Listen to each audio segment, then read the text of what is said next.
Hello नमस्कार। जी हाँ दोस्तों, खेसारी लाल यादव जी का फ़ैन होंगे तो हो जाइए तैयार, क्योंकि आप लोग के लिए खेसारी लाल यादव जी लेके आ रहे काफ़ी बेहतरीन गाने। तो गाइस उसी गाने के बारे में आज की वीडियो में बात करेंगे।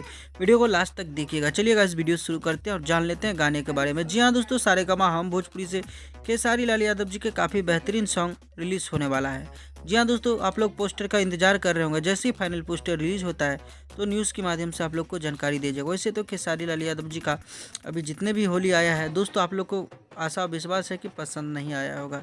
जैसे ही फाइनल पोस्टर आता है तो न्यूज़ के माध्यम से जानकारी दे देंगे और मिलते हैं नेक्स्ट वीडियो के साथ नए अपडेट के साथ। तब तक के लिए अपना ख्याल रखिएगा और देखते रहिएगा भोजपुरी चिप यूट्यूब चैनल, क्योंकि खेसारी लाल यादव जी से रिलेटेड न्यूज़ हमारे चैनल पर आप लोग को देखने को मिलती रहते हैं। तो धन्यवाद दोस्तों, आज का वीडियो में बस इतना ही था।